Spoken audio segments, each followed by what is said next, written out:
ಶ್ರೀ ಪರಾಭವನಾಮ ಸಂವತ್ಸರ ಉತ್ತರಾಯಣ ಗ್ರೀಷ್ಮ ಋತು ಅಧಿಕ ಜ್ಯೇಷ್ಠ ಮಾಸ ಕೃಷ್ಣ ಪಕ್ಷವಾಗಿದೆ. ಈ ದಿವಸ ಮಂಗಳವಾರವಾಗಿರ್ತಕ್ಕಂಥದ್ದು ದ್ವಿತೀಯ ತಿಥಿ ಮೂಲ ನಕ್ಷತ್ರ. ಈ ದಿವಸ ಮೂಲ ನಕ್ಷತ್ರ ಇದೆ, ಮಂಗಳವಾರವೂ ಆಗಿದೆ. ಸರಸ್ವತಿ ಪ್ರಾರ್ಥನೆಯನ್ನು ಮಾಡಿಕೊಳ್ಳಿಕ್ಕೆ ಬಹಳ ಪ್ರಶಸ್ತ ಕಾಲ ಅಂತ ಹೇಳಬಹುದು. ಸರಸ್ವತಿ ಆರಾಧನೆಯಿಂದ ನಮ್ಮ ಬುದ್ಧಿಶಕ್ತಿ, ಆಲೋಚನಾ ಶಕ್ತಿ, ಬರವಣಿಗೆ ಶಕ್ತಿ, ತುಂಬ ಜನರಿಗೆ ಬರವಣಿಗೆಯಲ್ಲಿ ತುಂಬ ಅಚ್ಚುಕಟ್ಟಾಗಿ ದುಂಡಾಗಿ ಬರೀಲಿಕ್ಕೆ ಬರಲ್ಲ ಅಂತಕ್ಕಂಥ ಒಂದು ಕಂಪ್ಲೇಂಟ್ ಇದೆ. ಮಕ್ಕಳಲ್ಲಿ ತುಂಬ ಪರೀಕ್ಷೆಯಲ್ಲಿ ಬರಿಬೇಕಲ್ಲ ಚೆನ್ನಾಗಿ. ನೋಡಿ, ಅಂಥವ್ರು ಈ ದಿವಸ ಸರಸ್ವತಿ ನಾಮಾವಳಿಗಳನ್ನ ಅಷ್ಟೋತ್ತರವನ್ನು ಒಂದು ಪೇಜ್ ತುಂಬ ಬರೀರಿ. ಮಕ್ಕಳಿಗೆ ಹೇಳ್ಕೊಡಿ.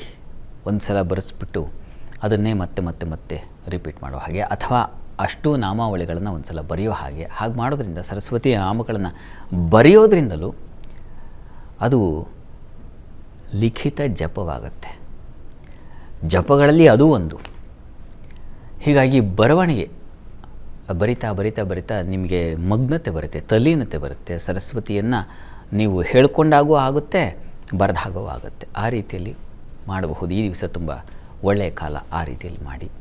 ಉಳಿದವರು ಸರಸ್ವತಿ ಶೃಂಗೇರಿ ಶಾರದಮ್ಮನವರು ಪ್ರಾರ್ಥನೆಯನ್ನು ಮಾಡಿಕೊಂಡು ಸನ್ನಿಧಾನದಲ್ಲಿ ಪಕ್ಕ ಇದ್ದಂಥವರಂತೂ ಹೋಗೇ ಬರಬಹುದು. ಅವರ ಅದೃಷ್ಟ.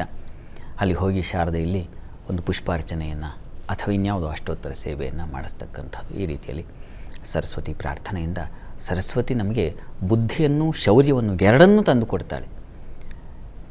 ಅದು ಅಗತ್ಯವಾಗಿ ಬೇಕಾಗಿರ್ತಕ್ಕಂಥದ್ದು. ಯಾವ ಸಂದರ್ಭದಲ್ಲಿ ಹೇಗೆ ವರ್ತಿಸಬೇಕು ಅದು ನಮಗೆ ಗೊತ್ತಾಗಬೇಕು ಅಂದರೆ ಸರಸ್ವತಿ ಅನುಗ್ರಹ ಇರಬೇಕು.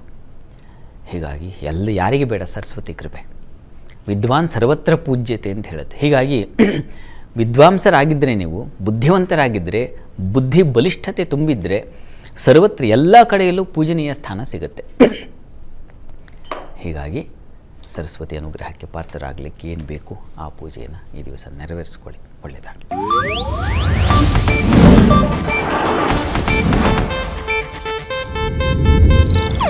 ಇದು ಏಷ್ಯಾನೆಟ್ ನ್ಯೂಸ್ ನೆಟ್ವರ್ಕ್ ಪ್ರಸ್ತುತಿ.